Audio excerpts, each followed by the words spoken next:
Can I call you Cousin Tom? Sure.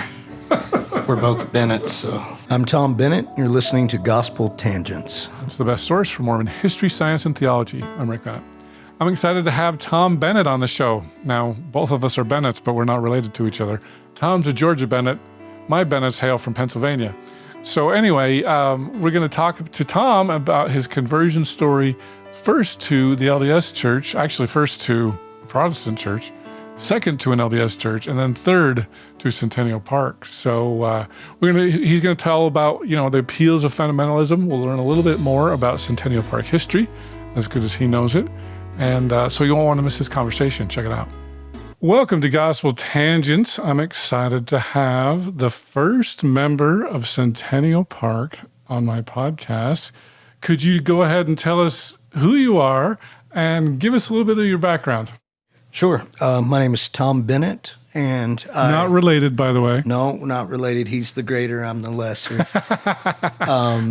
I live in southern Utah in St. George, and I think I'm the latest convert to the work of Jesus Christ, also known as Centennial Park. Okay. And there's a whole long story, but yeah we're going to be getting into that long story. Yeah. So very good. So it's funny that you said you referred to yourselves as the work, because I just had Josh Thompson from the AUB on, and he said they like to call themselves the work. Mm-hmm. So is there like a copyright infringement thing going on here? What? Probably so. It's I think it's short for the priesthood work, and it's a continuation of the work that was began formally, I guess you'd say, in 1886. Right. Mm-hmm. Okay. So the work of Jesus Christ. There you go. All right. Well, so you've been so you're a new convert. It's been just a few months, hasn't it? Yeah, I was baptized in July. So we're just like 5 months in then, 6 months in. So I'd like to get your background. One of the things as a mainstream LDS, and I think you've been LDS. Yes. But it sounded like you're a convert to that as well. I was. Am. And so I would really like to dive into what was your life like before LDS? How did you join that? And then as you were LDS, what caused you to join Centennial Park?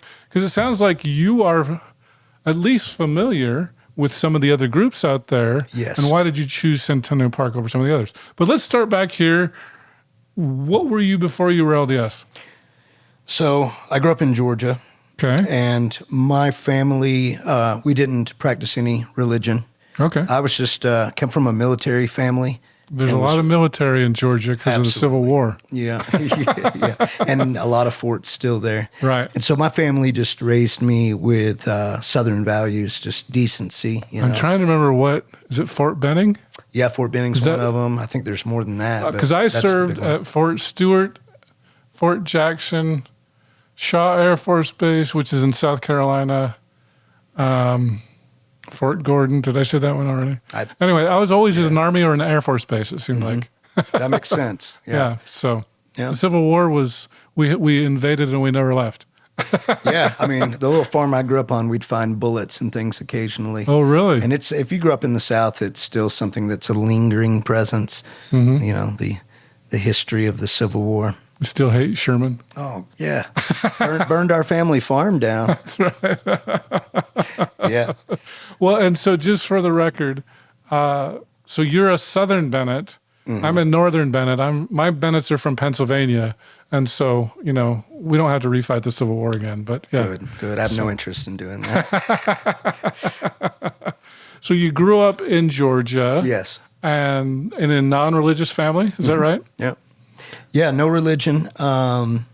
Just grew up out there on a beautiful farm west of Atlanta, and as even a young kid, I remember beginning to ponder, and just wonder at things.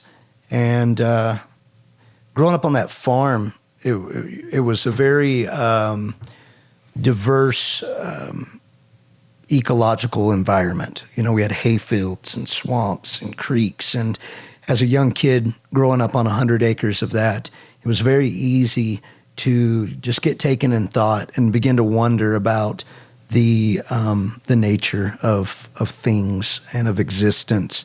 So I began to question, and without getting too long-winded into it, that area, as you mentioned before, you served a mission in Georgia. Right. I was in Eastern Georgia. As I'm sure you noticed, it's a very Baptist area. I did notice that. Yeah. So I grew up around people that were born-again Christians, but I didn't know much about it, but it was impossible to live in that area and not be at least exposed to the story of Jesus Christ. Right. I eventually got my hands on a King James Bible when I was 15 and started reading at the beginning and read the whole thing, which took me about 2 years to do. Yeah. And during that time, started going to... Just on your own? Nobody told you? Yeah, just on my own with no real instruction about anything. And I started going to a Baptist church first. And it was called Cali Harbin Missionary Baptist Church, and it was wonderful. Had one of those just remarkable deep South choirs.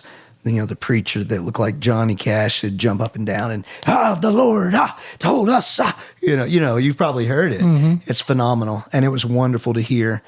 And in those Baptist churches, almost every service contains an altar call, where at the conclusion of the message, the preacher will ask everyone to bow their head, close their eyes, and if you don't know that you're saved, raise your hand. And if you feel that you want to accept Jesus Christ, come up to the altar, kneel down with the preacher, admit that you're a sinner, accept the Lord, and get ready to go to heaven. So no saved. Discussions. No, that was it. and then it struck me pretty powerfully at 15 at one of those meetings, and I felt the Spirit. And I got up and I went up there and I got saved and I was baptized and kept studying on my own. And it was probably about, I don't know, not more than a few months or so that I had some questions from my study of the Bible that I realized were not going to get answered there. And I'm very careful to never speak ill of any religion, much less any Christian faith. All of the steps that I've taken to get where I am today, and my path obviously is still continuing. Mm-hmm. In the restoration, we believe there's eternal progression. And I believe all of it was the Lord's design for me. So I joined the Baptist church, eventually left the farm, moved closer to the city, moved in with my dad, and kept studying the Bible. And on one of my days of reading, I was near the very end of the book of Revelation. So I've now gone through the whole Bible. And I was on my way out to go down by the river to read. And I felt what I learned later was the promptings of the Spirit. It was a very strange prompting, and it was to stop and turn on the television. And I did that. And there was a commercial for the Lamb of God videos that the LDS Church was using as a proselyting tool in the late 90s. And I stopped and I watched that commercial, and it struck me in a very powerful way. There seemed to be a greater level of depth just in that short commercial than what I was used to. And I called, and the missionaries came. Wow. And I kind of skip over it because I don't want to get into it too in depth. But in my own studies, I had some pretty profound personal experiences when I was 16 that when the missionaries came and they told me about Joseph Smith, I said, I have no problem believing that because I've had my own experiences of a spiritual nature. So I was very excited to find a church that taught that we could communicate with the divine and come to know of ourselves. Because I'd read the same verses in John or James that Joseph Smith had read and had come to the same conclusions that he had. So it was remarkable to hear that. And I studied with the LDS missionaries for was about a year. Started going to Oh. church. There was a huge ward in that area, and they were wonderful. And I joined the church, and it was great. I decided to go on a mission. My Wow. family was supportive, and that's where my LDS or Mormonism experience began. Well, let me jump back just a little bit there. So you grew up in a non-religious household. When you joined the Baptist church, did your parents have any issue with that, or they didn't care? No, my family, so I was raised by my mom, and I think she was happy to see that for me, because even at that young age, I was already starting to get in a little bit of trouble. So, you know, and growing up in the South, there's always that, you know, Jesus is good, Christianity is good. So it was a good step, and my family was okay with it. And then later on, when I moved in with my dad, I had already become a pretty kind of a juvenile delinquent type kid. I was experimenting with marijuana, LSD. I was barely going to school, and for a while I even dropped out. I joined a rock and roll band, and so. Well, now you're a country singer, I understand. Yeah. You're a little bit country and a little bit rock and roll. A little bit A little bit of soul. Donnie and Marie in there at all. Oh, sure. I could probably learn some. All right. So then you joined the LDS church. What was it? A year later then? Yeah. So I was, I guess, 17 years old when I finally got baptized as LDS. And so your parent, because I know as a missionary, we would say you can't do this without your parents' permission until you're 18. Mm-hmm. And so they must have given permission. Yeah, they had no problem at all with missionaries coming to the house and teaching me. They said, "This is your thing. You know, you can do whatever you want." My stepmom is a writer of spiritual books, kind of more new age, I guess you would say. Okay. And so she was completely fine with me pursuing my own path, and my dad, you know, he had no problem with it either. Even though my stepmom is spiritual, my dad doesn't have a leaning either direction. I'd say a healthy agnostic. And so they had no problem with me doing that. The only thing that ever shocked them is when I put in my paperwork to become a missionary, and I got my call. Did you do that right at 19 or 18? Yeah, I put in the paperwork as soon as I could. I told them that I was going to go do this mission experience. And, you know, most churches, a mission is very short, 2 weeks or something. Right. Obviously, we all know, and I'm sure most of your listeners know, an LDS mission's 2 years. Right. And so when I told my family that, they were like, whoa. Like, my dad said, "Look, you've been saving money to do this. Like, you should go to a trade school and save that for a down payment on a house. This is not a rational decision." Huh. And I said, I'm going. Like, I'm going to go. And he's like, "Well, you earned the money, you know." So did you save up enough money for the whole 2 years? I think I was a little short, and my local ward maybe had to raise like maybe $2,000 of it. I think I remember turning in like $8,000 Wow. or something like that. That being said, as soon as I graduated high school, my local church membership helped me get a job in a factory that was owned by an LDS member. So I went to work at a glass factory with a bunch of people from Africa. Oh, and wow. it was hard. It was hard work, Wow. but they paid well. Oh. And I was able to put in a lot of overtime and get the money to, at least most of it, to go on a mission. Wow. Yeah. Yeah, I had no idea. Yeah. And so you served a mission where? I thought that was interesting.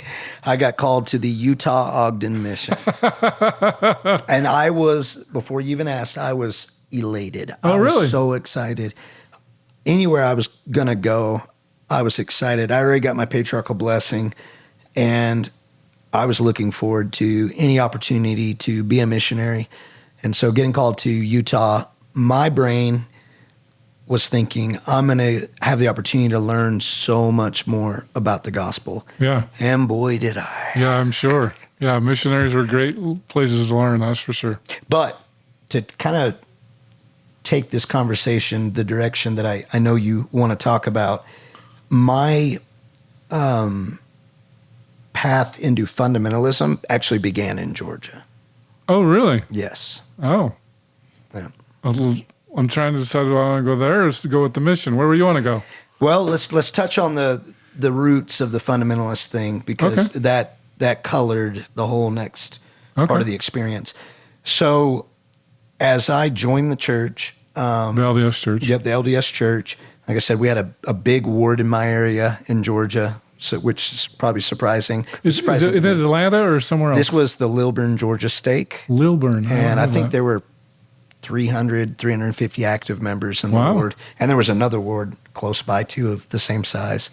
It was probably the densest LDS part of Georgia. A great ward. And they embraced me and gave me opportunities to learn and to, be involved in such a wonderful way. Now, one thing that happened in my early days of LDS church membership, that looking back and learning more about the correlation process of the LDS church was probably not according to what the church would have liked, is there was a member in the stake presidency where I was who started doing, I would refer to it as advanced Sunday school lessons in his home by invitation. Oh. So those lessons were attended by myself, my friend that baptized me, who I went to high school with, and a young LDS couple. And in those Sunday school meetings at this stake presidency member's house, we studied things that he felt like we should know. And the premise was we should know these things because anti-Mormons in the area are going to bring them up, and we want you to know about them. But I don't think that was really what was going on, because we studied Adam God, we read the lectures on faith, we read the King Follett discourse, which fired me up in a huge way. Oh, wow. I started referring to such as real Mormonism. Like, this is what I wanted to find. This is that deep stuff. Well, LDS Plural Church talks about marriage. King Follett quite a bit. Yeah. So we got into all that. Plural marriage too. We got to learn advanced doctrine, and I went for it. I was like, this stuff creates such a stirring in me that I feel my intelligence expanding as I receive these things. And I became hooked on wanting to learn everything I could, and serving a mission in Utah would allow that. I got my hands on the Journal of Discourses. Oh, wow. When I was serving in Bountiful, You are Utah. going down the fundamentalist train here. Yeah. But, all of that is approved LDS doctrine. And at the time of my mission, they had no problem with you reading any of that stuff, as long as you stayed in approved works of the church, which I eventually did stray from a little bit and got caught reading. Okay. Yeah. Well, Adam God, that wouldn't have been something that missionaries would be supposed to read. King Follett, okay. What were the other ones? Journal of Discourses, Journal of primarily. Discourses. Because when I went on my mission, I remember it was like the LeGrand Richards book. Why can I not remember it? Jesus the Christ by Talmage. I think Gordon B. Hinckley's Truth Restored. It's like only 4 books, I remember. Marvelous Work and a Wonder. That was a LeGrand Richards book. Yes. And they didn't really want you to read in too much. So it's kind of interesting to hear that you were reading Journal of Discourses and nobody cared. I mean, they might not have known, but I always was under the impression while serving on my mission that if it was written by a general authority, that you're in the clear. I mean, that was the impression I had. Okay. So, but honestly, I would have pursued what I understood to be the truth, definitely by the point of my mission, wherever it took me. And eventually, while tracting in Bountiful, Utah, I knocked on a Kingston store and he gave me a copy of Truth Magazine. Oh. Yeah. And I didn't get to read much of it before my companion reported it to the mission president. And all he said was just return it to him. You don't have any reason to be reading that. And I did. I returned it like I was told to do and continue following. You didn't read it at all? I read maybe a few pages before I was told to return it, and then I followed that. Because Kingstons are big in Davis County, right? Yeah, there were a ton of them in that area that I was in. Well, and I remember the Ogden mission they had a lot of converts. Yeah, yeah. I mean, I remember when I came home from my mission, one of my neighbors, who I never knew before my mission, got baptized like a week after I got home. And so I was still on the missionary mode. And Where were you from originally? I grew up in Ogden. Oh, okay, cool. Yeah. Well, I love Ogden. Bit, it's but great. Yeah, my sports, 10 to 14, I lived in New Hampshire and became a Celtics, Red Sox, Patriots, Bruins fan. But yeah, I kind of grew up in Davis County, Weber County, mostly. But yeah, I remember Ogden has a reputation for having a lot of converts. Yeah. And so did you experience that as well? Yeah, our mission, I felt like it was pretty successful. I think I wasn't one of the highest baptizing missionaries in our mission. There were some that, they were just, they were really baptizing a lot of people. I felt on my mission I really liked just knocking doors. And did you do that? Because I thought we you did. didn't in Utah. No, we were encouraged to at that, and this was in about 2000. But you would usually have a ward map so you knew who the LDS and who weren't, right? Mm-hmm. Yeah. Well, and I quickly, we had a certain dialogue that we were supposed to. With the members? Yeah, we called it open your mouth, OIM contact, which is like just talking to people in the street or actual like tracting. And we kept track of our hours of how much, and we did that. And of course, we worked with ward mission leaders, and it was a big push for us to, as we had dinner with members, to sit down with them and share a message. And that was usually, who can you invite to your home for us to share the gospel with them? And I remember it used to make me so angry because members would be like, oh, no, nobody really, I don't want to push anybody. And we'd just be like, and now living in Utah, I get it, I get it. But at the time I was like, what's wrong with come you? on, like, this is the gospel, These dumb members. There's always a way to reach out to somebody. You just got to find the angle. And that's where, when I would knock on doors, my methods were not what we were supposed to be doing. We were supposed to approach people and say, hi, I'm Elder so-and-so, personal representative of Jesus Christ. May I share a message with you today? And then try to get into it before they told you no. And I got to where people would open the door and I'd say, look, I know you've heard this a million times, but I'm a convert to the church. I used to do LSD, smoke marijuana, and do all these drugs. And now I'm out here on my mission. I'd like to tell you my personal experiences. And people would be like, yeah, come on. That's not a traditional approach. But it worked. And it was honest. And it allowed me to connect with a lot of people on a much more,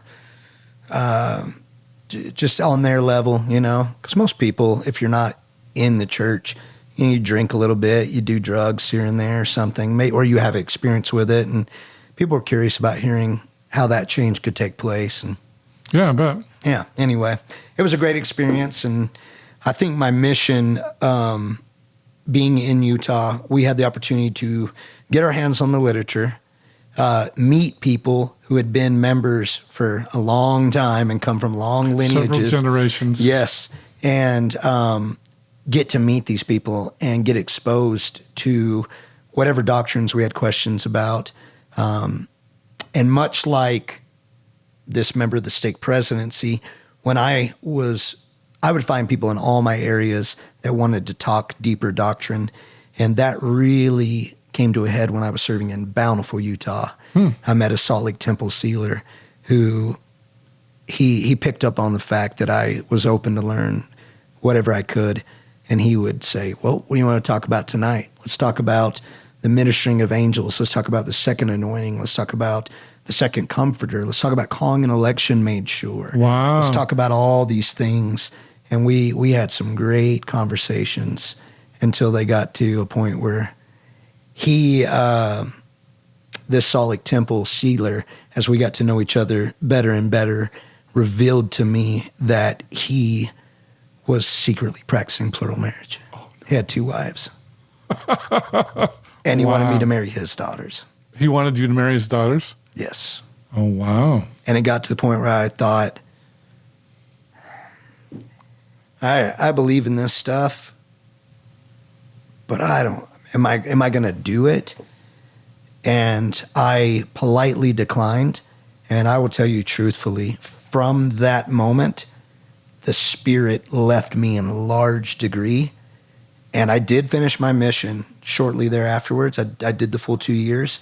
But as soon as I got home, the Spirit departed from me at such a rapid rate that it wasn't too many more months later after finishing my mission that I had completely fallen into a state of just riotous living. I wouldn't say I was a complete apostate at that point, though I did become one, but my testimony was gone.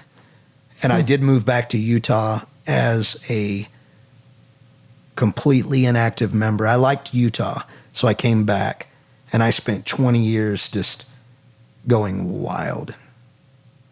See, that's funny because I remember in the last few months I'd seen you post a lot of more religious type thing, and because we've known each other. Yeah, I think we met at Sunstone. 5 years or something. I don't remember how long it's been.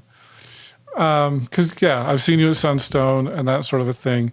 And you never struck me as this super orthodox, super religious guy at all. No. And so I remember a few months ago, I don't remember, but I just remember you posting some really religious, and I was like, what? Is this the same Tom guy I know? It doesn't sound like the same guy. So I gave some talks. I've always been interested, and even in my years of riotous living, I still studied various philosophies. So after being LDS, I joined a Tibetan Buddhist community in Salt Lake City. Know that. And studied with them for it was a year and a half at least, and eventually found things as I got deeper into Tibetan Buddhism that I'm like, these are the same grievances that I had, eventually with Mormonism. I'm just going to go, and I left that behind. I studied occult traditions and Hermeticism, and I read the Satanic Bible. I continued to, I always sought after experiences and knowledge, but I remember I read a quote, I think it was from the poet, I want to say William Blake. I may be wrong on that, but the quote is, "The path of excess leads to the palace of wisdom." And being that I had, before being LDS, experimented with LSD, marijuana, and other chemicals like that, and had pretty profound experiences with them, in those 20 years, I basically said, anything that comes across my path, I'm going to do it. And I'm going to experience all that I can. And I did learn, and So, like drugs, alcohol, this kind of a thing? Drugs, alcohol, promiscuity, whatever. Studying different religions and philosophies as well. I eventually became convinced that there was no such thing as sin. There was simply experiences. And I pursued them all. And I'm lucky I lived through it. And I don't regret having done it, but like to everything, there's a season. And how I ended up becoming interested in Mormonism again and coming to the work is I got married along the way and had a daughter who's now 5 years old. And she walked into the room with me maybe around a year ago and said, "Dad, I want to pray." And her mother and I had parted ways by that point and had agreed to not press religion upon our daughter. My ex-wife, kind of like your parents. Well, more like let's not that we didn't want her. How do I put it? My ex-wife grew up in a very, very Christian home where she was homeschooled, and it was kind of cultish, and she had some animosity towards her parents for that. Oh. And eventually... So she rebelled against it? Rebelled against it, and has... And she wasn't LDS or anything? No, just some type of born-again Christian. And her family is wonderful, and she's close to her family, but has completely left that and pursued more of other philosophies, and gone her own way. And so she said, I don't want to raise our daughter with any kind of forced ideology. And of course, the way I was living at the time, I was like, I'm fine with that. Like, I don't want to force anything on her either, She came in the room at like 4 years old and said, I want to pray. And I said, well, I'll pray with you, but you do the praying. And to my great astonishment, she went, Heavenly Father and Heavenly Mother, and she started to pray. And it was very sincere and genuine and simple. She was a 4-year-old. And the Spirit descended upon me in such a degree that it was as powerful as when it left me, its return, if that makes any sense. So when you're saying the Spirit left you, that was when this temple sealer at the Salt Lake Temple offered his daughter to you and you rejected it, and you're saying that's when the Spirit left you. When I rejected the opportunity to live the fullness of the gospel, plural marriage and united order and whatever was in store, the Spirit did leave me in a strong degree and continued to leave me until the point of I was left completely to my own intellect and had lost. Like I now have a strong testimony that no one can know any principle of truth save it be revealed by the Holy Ghost. Because I've experienced the Holy Ghost coming into my life and departing from my life, and thank God returning again. And when it returned again, all the knowledge that I once had and the experiences were restored to me. And it just so happened that at that time, I had been doing my work, my music work, a lot in the Short Creek area, putting on a music festival in Colorado City. And I had begun to be hired at a place that was owned by people from Centennial Park. And I hadn't put two and two together that some of the people that were at these concerts and that I was doing business with were apostles of Jesus Christ. And when that came to light, I approached one of them, and this was around the time that my daughter prayed the way she did and the Spirit came back. And I said, look, I understand that you are an apostle. And the man said, I am an apostle. And I said, I have some questions. I already have a pretty thorough knowledge. I know about 1886. I've researched all the fundamentalist groups in the past. I know all the claims of the different groups. Okay. I want to sit down and I have just a few questions, and more, I want to see what it's like to be in the presence of person who others believe is an apostle. And he was gracious enough. I'm not going to say his name and respect his anonymity. Is it the guy that I know? No. Okay. I don't really know him. But anyway. The one that we're making sure that you get a chance to talk to is one of his brethren on the council. This is the priesthood council. Okay. And this guy was like, of course I'll sit down with you. Mm-hmm. Let's meet for lunch here, So I sat down with him. We talked. He answered my questions very candidly and openly. I felt the Spirit strongly. And then he invited myself and my new fiance to come to his home for Mother's Day. And we went there, and it's a plural home. And the Spirit and the harmony and the unity was astounding. It was so amazing to go from reading about the principle on paper and feeling that the Spirit confirmed that it's a true principle of the gospel to seeing it lived and the way it's supposed to be lived. And my fiance comes from Mormon background all the way to the 1830s. Oh, okay. But she has not been active in the LDS Church since she was 12 and doesn't feel any certain way about it. Loves her heritage, wants to become a member of the Daughters of Utah Pioneers. Okay. And has just the greatest character of any woman. She's phenomenal. But she's not interested in going to church. Well, she'll come with me. Okay. But she's there because I'm there. And she likes the people of Centennial Park that she's met. She's like, these are such great people, and they're so kind and good. I hope you enjoyed our conversation with Tom Bennett of Centennial Park. In our next conversation, we're going to dive into the idea of the Taylor Manifesto. Did it exist? I actually believe that, Charles W. Penrose wrote the manifesto and brought it to Wilford Woodruff, and he signed it. That's what I found in my research. Oh, and did he bring it to John Taylor before that? Because yes. In our last interview with Josh Thompson, he said that somebody brought a manifesto to Taylor, and tried to get Taylor to sign he it. And I said, who was it? I would Was it rather Charles my right Penrose? hand be cut off and my Right. tongue tore from its roots and sign that document. Was it Penrose that gave that to him? I don't know. But this had been building for a long time.